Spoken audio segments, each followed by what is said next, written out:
Demi Tuhan, orang Indonesia tidak normal.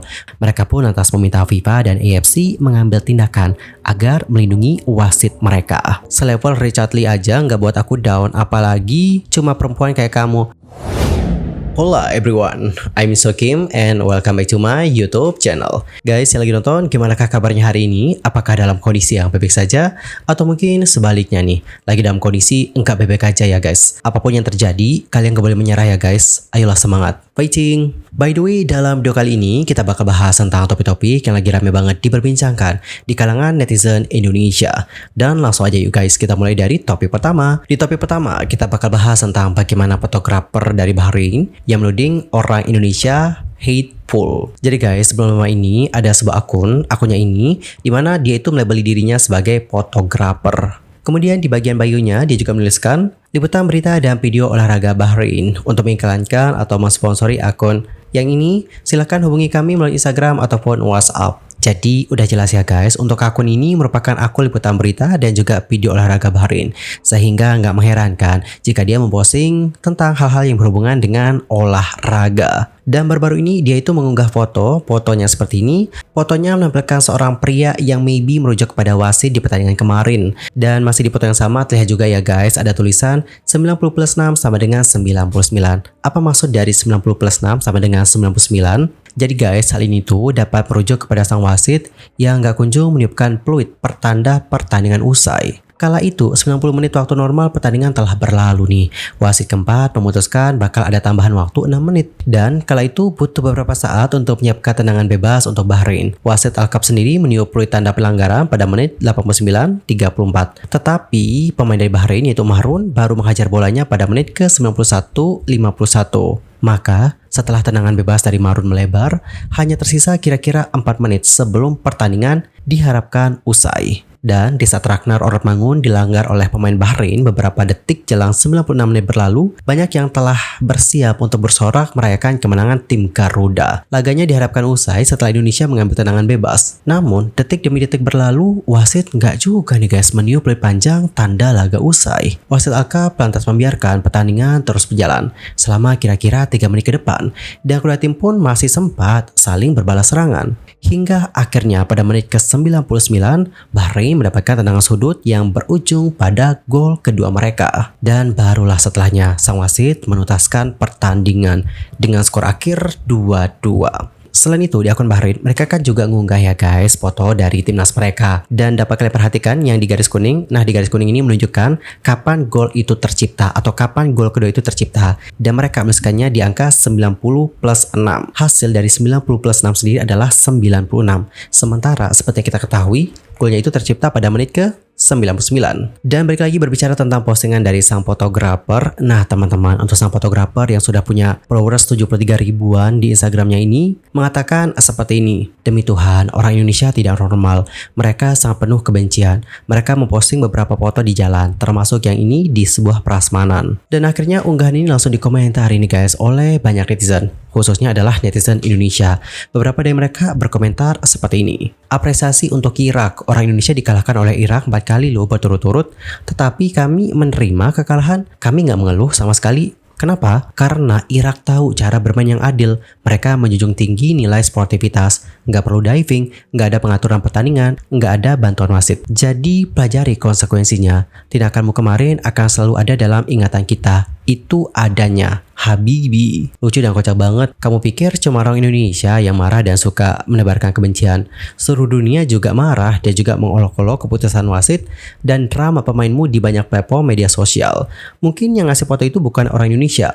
Who knows? Bener juga sih, kok bisa ya dia itu bilang bahwa yang buat ini adalah orang Indonesia. Dari mana gitu? Aku penasaran, dari mana? Dan guys, sekedar informasi, bukan hanya netizen Indonesia saja yang berkomentar bahwa Indonesia seperti dirampok dalam pertandingan kemarin. Komentator asal Malaysia juga menyampaikan komentar serupa. For example adalah Aiman Roshizam, yang mana dalam cuitannya dia mengatakan, "Well, Rep Ahmed Alka buat hal lagi macam biasa. Indonesia dirampok dan dijarah. Itu saja yang bisa saya katakan untuk pertandingan ini." Kemudian ada juga Kishmat yang turut berkomentar. Dalam cuitannya, ia mengatakan, bagaimana Anda menjelaskan akhir dari itu? Tentunya Indonesia punya hak untuk merasa seperti dirampok. 6 menit waktu tambahan. Gol penyeimbang dicetak pada 90 plus 9. Anda pasti bercanda. Next ke komen yang berikutnya. Mencetak gol dalam 99 menit, tetapi akun resmi Bahrain menuliskannya dalam 96 menit. Lelucon yang sangat lucu.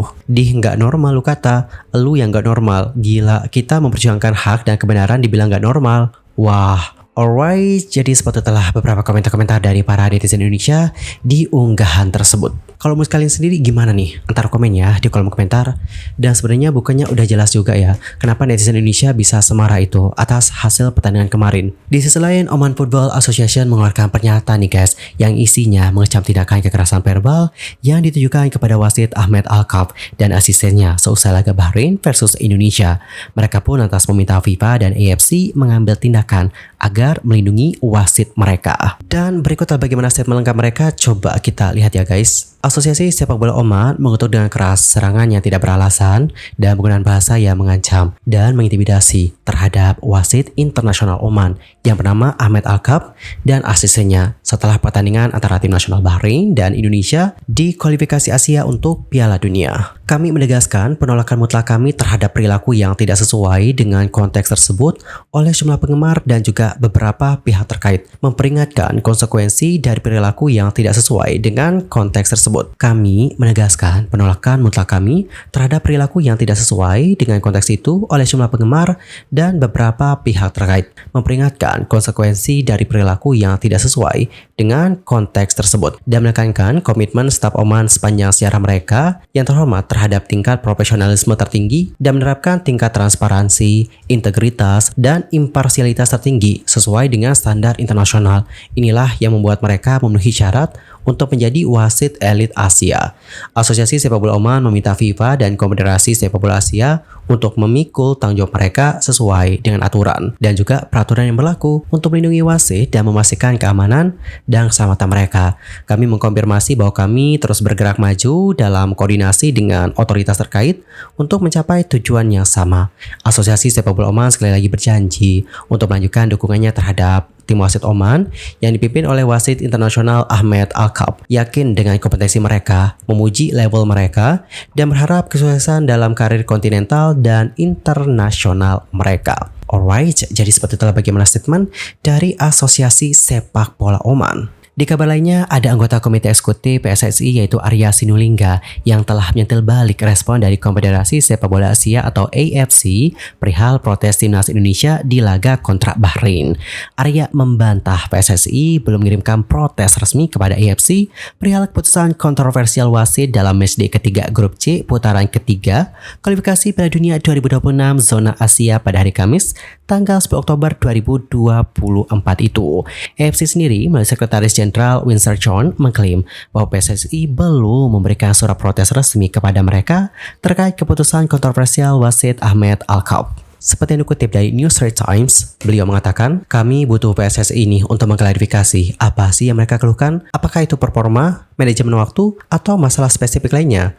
Kami sudah mendengar berbagai laporan, tetapi keluhan itu haruslah terperinci. Dan pada akhirnya, dengan statement dari pihak AFC tadi, Arya Sinulinga merasa heran bagaimana Sekjen AFC yaitu Winsor John tidak tahu terkait surat protes yang dilayangkan oleh PSSI. Dan menanggapi statement dari Winsor John, Arya bahkan mengaku bahwa PSSI itu tidak hanya mengirim surat resmi ke AFC, tetapi juga ke FIFA sehari setelah pertandingan. Beliau lebih lanjut mengatakan, saya bingung juga nih sama Sekjen AFC. Tanggal 10 Oktober tidak lama setelah pertandingan, Pak Sumarji sudah menyampaikan ke Match Commissioner mengenai waktu yang lebih dari 90 menit loh. Pak Sumarji tanda tangan diterima oleh Match Commissioner. Tanggal 11 kita kirim lagi, bahkan ke FIFA. Ada 2 poin protes kami, yaitu penambahan waktu, dan kedua, kami masalahnya kenapa wasitnya juga dari Timur Tengah.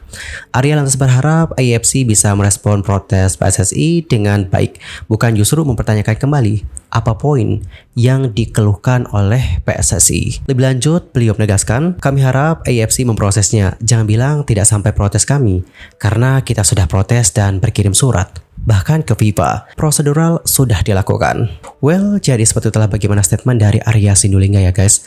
Dan semoga keluhan kita dapat didengarkan. Amin. Dilanjut ke informasi berikutnya, kita bakal bahas tentang bagaimana dokter detektif yang membongkar tentang adanya hydroquinone di skincare-nya Ratu Entok. By the way, berbicara soal Ratu Entok ya guys, belum lama ini dia itu menjadi topik perbincangan hangat dikarenakan ada sebuah kasus yang menimpanya. Buat yang belum tahu mungkin bisa nonton video ini ya. Di sana kita udah bahas lumayan panjang juga tentang bagaimana kasus ini.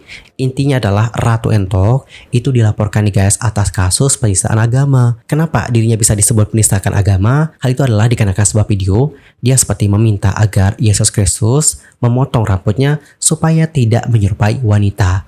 Adapun videonya seperti ini dapat kalian lihat. Ya, jangan sampai kau menyerupai perempuan. Kau cukur, dicukur biar jadi kayak bapak dia.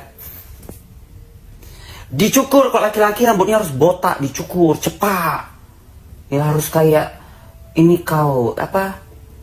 Ronaldo di Kipro, ya, cukur, woi, cukur. Oke teman-teman, jadi seperti itulah bagaimana videonya. Dan pada akhirnya video ini pun memancing emosi dari para netizen. Dan karena itu pula, sejumlah warga dan juga beberapa asosiasi umat Kristen kemudian melaporkan video tersebut ke Polda Sumut. Dan kasus itu telah tercatat dengan nomor laporan ini guys ya. Adapun untuk sang pelapor yang bernama Daniel Chandra lantas mengatakan, selebgram RE dilaporkan atas dugaan penistaan agama dan Undang-Undang Informasi dan Transaksi Elektronik atau ITE dikarenakan telah melukai hati masyarakat beragama Kristen di saat membuat konten di sosial medianya. Dan berdasarkan informasi yang didapatkan, Ratu Entok pun lantas ditangkap di kediamannya untuk dimintai keterangan atas dugaan penistaan agama. Dia pun lantas ditahan oleh Dir Cyber Polda Sumut pada hari Selasa, tanggal 8 Oktober 2024. Seperti dilansir dari cnbcindonesia.com, Kabid Humas Polda Sumut membenarkan tentang hal itu. Beliau mengatakan bahwa Ratu Entok ditangkap di rumahnya. Beliau lantas menyebutkan untuk saat ini, Ratu Entok masih dalam pemeriksaan penyidik cyber di Polda Sumut. Dia belum bisa memastikan apakah Ratu Entok ditahan, dan dia belum bisa memastikan apakah Ratu Entok ditahan. Lebih lanjut, beliau mengatakan saat ini dalam pemeriksaan penyidik cyber, kita tunggu prosesnya. Alright, jadi seperti itulah bagaimana sekilas informasi tentang bagaimana kasus yang menimpa Ratu Entok. Dan guys, setelah kasus itu muncul lagi nih guys masalah baru bagi Ratu Entok. Dan masalah ini juga ditimbulkan atas perilakunya sendiri. Jadi guys, dokter detektif kan beberapa belakang terakhir itu viral nih. Dokter sendiri viral usai mengungkap tentang beberapa produk yang overclaim. Dan bahkan ada juga produk yang berbahaya. Dan guys, usai dokter ini viral, Ratu Entok pun ikut nih bersuara. Dan komentarnya ini terkesan seperti menantang Doktip untuk memeriksa juga produknya. Untuk lebih jelasnya dapat kalian lihat langsung seperti apa komentarnya. Di sini Doktip komen nih guys. Makasih ya supportnya, Doktip jadi semangat nih buat cek produk kamu Entok. Terus Ratu Entok bales nih, silahkan, gak ngaruh, selevel Richard Lee aja gak buat aku down, apalagi cuma perempuan kayak kamu. Tag aku ya kalau kau udah cek. Astagfirullahaladzim. Kok bisa ya komentarnya seperti itu? Kayak kesannya benar-benar nantangin banget sih guys. Terus penggunaan bahasanya juga astagfirullahaladzim. Merasa udah seperti tinggi banget. Dan mohon maaf banget ya, kesannya jadinya kayak sombong. Mohon maaf banget. Mohon maaf banget. Dan Yorobun gak hanya itu saja. Dia juga sempat nge-search salah satu video Doktip dan berkomentar seperti ini. Itu bukan kecerdasanmu, melainkan kebodohanmu. Oh Tuhan, memang temu kiamat lah ini. Dokter sama dokter saja pun sudah iri-irian, balas-balasan, adu-adu paling pintar, adu-adu paling oke. Mentang-mentang distit si dokter laki-laki itu apamu tentang detektifmu, postit pula lah apa dia, argumen dia, edukasi dia. La ilaha illallah, malunya ya.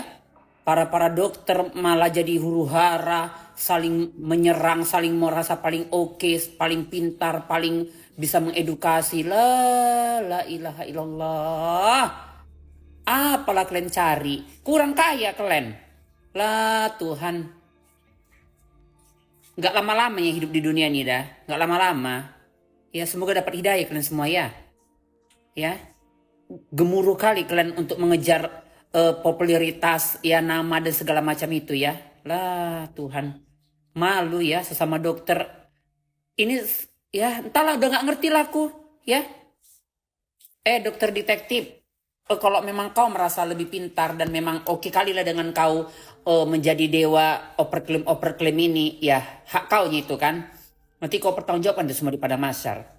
tergantung hakikat hati kau apa sebenarnya yang di hatimu dalam membuat viti-viti kau itu kan. Tapi nggak usah lah begini-begini, malu, malu. Intinya kalian mau cari makan, jual skincare kan? Iya kan? Profesi dokter kalian yang mulia menolong pasien lagi sakit, kalian alihkan jual skincare kan? Ya udahlah, nggak usah lah merasa paling oke. Lah Tuhan dah, malu aku, malu. Aku aja nggak dokter menengok kau begini-begini, malu, malu. Alright, jadi seperti itulah bagaimana VT dari Ratu Entok ya guys. Dan honestly, aku sama sekali nggak setuju dengan opini dari Ratu Entok di sini. Kenapa? Karena menurut aku dia itu terkesan menghakimi tanpa tahu bagaimana duduk perkaranya. Saran aku adalah kita pahami dulu masalahnya apa, yang diperbaikkan apa, barulah kita berkomentar. Bukan seperti itu. Jadinya kesannya kayak menghakimi, oh pengen kejar popularitas ya, pengen adu-adu cerdas siapa yang paling cerdas ya. Menurut aku ini salah satu perilaku yang agak kurang bijak sih. Kalau mereka sendiri gimana nih? Ntar komen ya di kolom komentar. Dan guys, pada akhirnya usai Doktep ini ditantang oleh Ratu Entok, dia pun melakukan pengujian terhadap produk dari Ratu Entok. Doktep menemukan bahwa produk dari Ratu Entok memiliki kandungan hydroquinone sebesar 2%. Lebih lanjut, Doktep mengatakan seperti ini guys. Hai guys, oke. Kali ini Doktif bakalan review 2 produk nih. Ini yang mengandung bahan berbahaya ya. Sama-sama merah nih guys. Yang satu ini, tutup dulu deh ya. Ini yang menjual adalah Raja Bebek ya. Jadi Raja Bebek ini guys nantang Doktif pada saat dia VT. Ngomongnya ya begitulah ya, namanya juga mungkin penjual nggak laku gitu. Jadi dia nantangin Doktif, bilangin kalau misalnya ntar hasilnya udah keluar, tag ya. Gimana mau ngetek? Kan elunya udah di dalam UI gitu. Gimana mau ngetek Raja Bebek? Gimana? Nggak mau apa panggil Ratu, orang laki mau dipanggil Ratu. Raja aja ya, cuma Raja Bebek ya. Oke, hasil labnya nih guys positif, mengandung hydroquinone 2%. Oke, nanti slide-nya Doktif kasih ya. Makanya jadi orang itu jangan sombong. Dan selain produk dari Ratu Entok, Dokter juga memeriksa produk dari ke produk ini ya guys, Maximal. Dan kalian tahu nggak, produk ini itu lebih tinggi hydroquinone-nya dibandingkan dengan produknya Ratu Entok. Produk ini punya kandungan hydroquinone 4% lebih guys. Waduh, siapa nih dari kalian yang pakai produk itu? Oke, saran dari aku buat kalian yang mungkin lagi pakai produknya, lebih baik hentikan guys, karena efeknya juga waduh. Dan biaya untuk berobatnya juga nggak main-main, biayanya juga lumayan loh guys. Kita beli produknya berapa, buat nyembuhinnya berapa banyak, astagfirullahaladzim. Jadi buat kalian yang mungkin lagi pakai produknya, lebih baik buru-buru ke dokter, terus nanti konsultasi gimana-gimana ya guys, supaya kalian gak menghadapi resiko yang parah. Dan guys, gimana pendapat kalian akan hal yang satu ini? Antar komen ya di kolom komentar. Anyway, cukup sekian untuk hari ini. I'm Sulki pamit, dan aku juga mohon maaf ya jika ada kesalahan, baik itu dalam ucapan, sikap, tindakan, dan mungkin ada kesalahan informasi, mohon koreksinya. Sampai jumpa ya semuanya, dan selamat beraktivitas. Goodbye.